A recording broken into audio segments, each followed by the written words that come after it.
Hello and welcome to the Tall Order. We are with Halifax and it is the end of the Island Games. You've obviously seen how we did in the first part. We had a tremendous time. Unfortunately, the latter part did not go as well. To give you the league table, this is where it finished up, certainly for Halifax. We'd obviously qualified, but when it came to the remaining games, we unfortunately didn't get to the final. We played 3, which was against Forge FC, Atletico Ottawa, and Cavalry.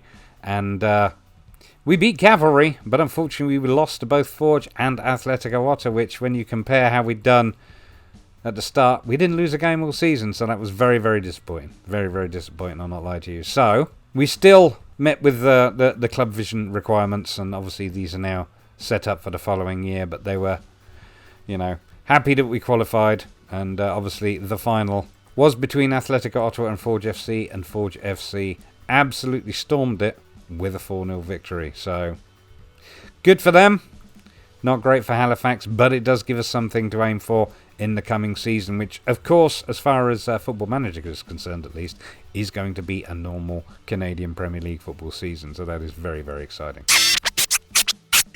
In terms of the game against Cavalry, we did quite well. 9 shots, 5 on target. Garcia struggled, though, and unfortunately that was pretty much the problem for the final 3 games. Akeem Garcia could not get off the mark in those games. I mean, he managed 8 goals in 9 games. He did fantastically, but these last 3 games were not for him. I did actually check...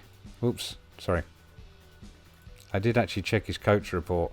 And there is no mention of him not liking big games, so I don't think that was the issue. But as I say, we still beat Cavalry 2-0, which was great. But the game, obviously, that followed that was a 2-0 loss against Atletico Ottawa. And, of course, the last time we had played them, we'd had a 3-1 win. Akeem Garcia getting 2 goals and Alex Marshall getting 1. So, quite disappointing. But as previously mentioned, Garcia struggled. Morelli struggled. Riggy didn't put in a performance. I mean, generally across the board it was a poor performance, and that contributed obviously to it being a 2-0 loss. But the frustrating thing, their XG wasn't as good as ours. We had 1.13 to their 0.86, but they had 4 shots, 3 on target. We had 15 shots with only 6 on target, and we didn't make them count, and that's why we got punished ultimately. We had a better pass completion, and we also had more possession, but like I say, Ottawa made it count when they could, and we couldn't. It was unfortunate. At that point, we were still in with a shout, but when it came down to facing Forge FC, we lost that 1-0 too. They had 7 shots, 4 on target, and a XG of 1.47, and we had 2 shots with none on target. And look, Garcia, Marshall, Riggy, none of them putting in a performance. Central midfield struggling as well. So that was ultimately it. That was the end of our season, and like I say, bit of a disappointing finish when you consider how we'd done in the season up to that point. But it is also a very strong position to build on. So one of the things that didn't happen is we didn't actually get our youth recruitment. We didn't get our youth candidates. It states that it happens in September, but didn't happen. Didn't happen at all. I did tweet about it. Obviously, we're in October now. I do believe, however, because this wasn't a proper full season, that this will happen next season. That is my hope. And obviously, we will find out. It's there, the Dev Centre. There's room for it. So it's just a matter of it happening. So moving forward, obviously, this is where we are with the squad registration at the moment. We have a maximum of 7 foreign players registered. And I believe young Mr. Bent, of course, is not registered and isn't playing. He is the one foreigner who doesn't get in. He has in fact only played in pre-season, and he actually didn't do too badly, unfortunately. But there it is. There wasn't room for him, so that is why he is out currently. Is that right? Yeah, there we go. But the other reason why he's out, should I mention, is because of the defender we brought in. There he is, Salif Kuyabi, who of course has done reasonably well for us, and I'm quite happy with him being strong right back. But this is where we sit with the squad salary. We are paying about 8 3/4 grand, and obviously the cap is 11 1/4. So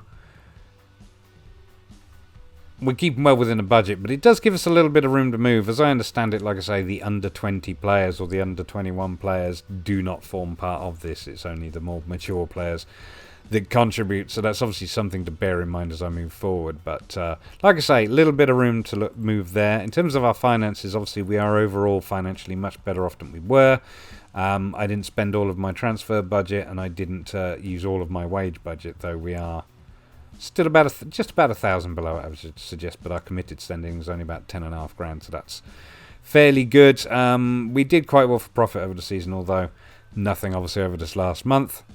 But yeah, we're looking fairly decent. I'm going to see what it's like at the start of next season. We're going to see if we can start improving the facilities, because at the moment there isn't an option to do that, plus we don't really have the cash, so that will certainly be the next stage. Obviously there are going to be some transfers to be made. We have a few people leaving. Jason Bewley, Krisnovich and Saar are 2 examples, and I think in fact Alex De Carolis is another one. There's 1 or 2 players though that I've got my eye on that we're going to bring in. So in the next episode we will be covering the pre-season of the full Canadian season, and we will also be looking at who we brought in transfer-wise and stuff like that. So that will be coming up fairly soon. I'm not going to leave a big gap between this episode and that, because I'm far too excited. And obviously, I am still streaming this on Twitch, so if you want to follow, do check out the link below and come join us. It's always a very chilled, relaxed experience, and you can get live, up-to-date action with Halifax and see how they're doing. But if you enjoyed that, please do give me a thumbs up. And subscribe to the channel. Will be more YouTube videos. We've got episodes of FME coming up next week as well, so plenty happening. I've been avoiding relegation. This has been the Tall Order. Thank you very much for watching.